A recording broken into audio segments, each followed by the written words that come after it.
Alongside Enoch Mwamba, David Sanchez, Milt Stiegel, and you know what? Kudos to the Montreal Alouettes. They look like the defending champions, starting the season on the road, and they have taken care of business. We will get to them in a moment, but first, let us talk about these Edmonton Elks, because in week number 1, they had a glorious opportunity going in with a huge lead in that fourth quarter, and they end up wasting it away. And then in this one, just so many missed opportunities, Milt.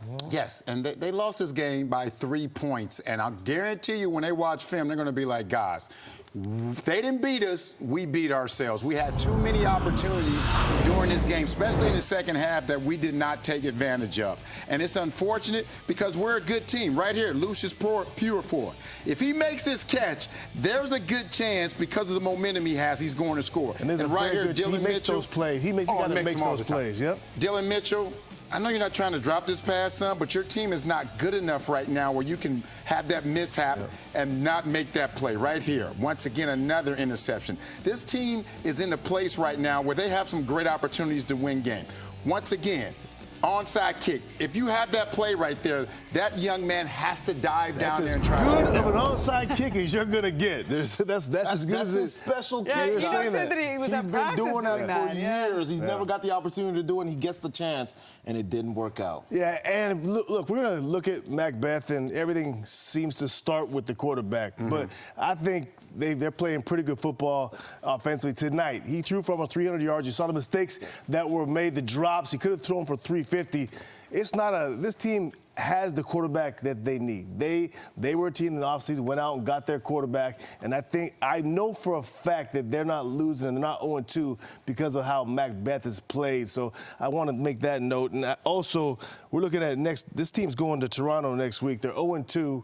And now they're going to Toronto, which doesn't get much easier. But with the plays we saw and what they have in their locker room, I don't think this team is in the same situation they were in last year. They're a better football team right now. I know they're 0-2. I know you don't like to hear this, Mill, but they're a better football team right now at 0-2 than they were last year. And let's give Montreal some credit as well. You're totally right, Ches. I mean, they always have a chance with Mac at the quarterback position, but this Montreal defense, as usual, always ends up being part of the story. And you talk about Darnell Sankey, Crosby, who built a home really in the backfield over there beside McLeod Bethel-Thompson. And then you got to talk about another guy that we didn't really talk about too much, Walter Fletcher. He had done a great job all game long. I mean, he ran the ball really well, and we also saw him later down. Look at that. Nobody caught him at all, able to get and cross the line and get to the end zone, and then even was able to figure out exactly every single time when he touched the ball, he was impactful. We also saw later down in the stretch of the game there,